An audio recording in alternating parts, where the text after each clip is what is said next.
ফের উতালপাতাল বাংলাদেশ ক্রিকেট। অধিনায়কত্ব ছেড়ে দিলেন নাজমুল হাসান শান্ত। বিসিবিকে নিজের সিদ্ধান্ত জানিয়ে দিয়েছেন। কে হতে চলেছে নতুন অধিনায়ক এখনই জানতে আপনি যদি ক্রিকেটের একজন ডাইহার্ট ফ্যান হয়ে থাকেন, একটি লাইক করুন। চ্যানেলে নতুন হলে চ্যানেলটি সাবস্ক্রাইব করে বেল আইকন প্রেস করে রাখুন আগামী দিনে ক্রিকেটের সমস্ত খুঁটিনাটি খবর সবার আগে আপডেট পেতে। নাজমুল হাসান শান্ত বিসিবিকে জানিয়ে দিয়েছেন তিনি আর টি-20 দলের অধিনায়কত্ব করবেন না। তিনি বলেন, বিসিবি যদি চায় টেস্ট ও ওয়ানডেতে তিনি অধিনায়কত্ব চালিয়ে যাবেন। তার এই ইচ্ছার সম্মতি জানিয়েছেন বিসিবিও।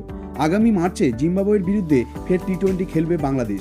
সেই সিরিজে শান্ত অধিনায়ক থাকছে না, তবে আসন্ন চ্যাম্পিয়ন্স ট্রফিতে তিনি দলের নেতৃত্ব দেবেন। সামনের এই বড় টুর্নামেন্টের আগে নেতৃত্বে আর বদল আনতে চাইছে না বাংলাদেশ ক্রিকেট বোর্ড।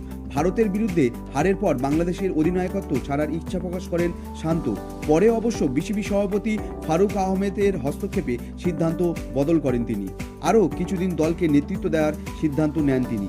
বিসিবি সভাপতি এটাও বলেন, আপাতত সামনে এখন কোনো টি-20 সিরিজ নেই, তাই আমাদের হাতে সময় রয়েছে। এখন নতুন অধিনায়ক নিচ্ছি না। চোটের সমস্যা না থাকলে টেস্ট ও ওয়ানডে শান্তই অধিনায়ক থাকবে, সেভাবে কথা হয়েছে। এদিকে টি-20তে নতুন অধিনায়কের লড়াইয়ে এগিয়ে রয়েছেন লিটন দাস। ওয়েস্ট ইন্ডিজের বিরুদ্ধে যেহেতু তার নেতৃত্বে 3-0 ব্যবধানে জিতেছে বাংলাদেশ, লড়াইয়ে আরও একজন রয়েছেন মেহেদী হাসান মিরাজও, কিন্তু টি-20 দলে নিয়মিত সুযোগ পান না মিরাজ।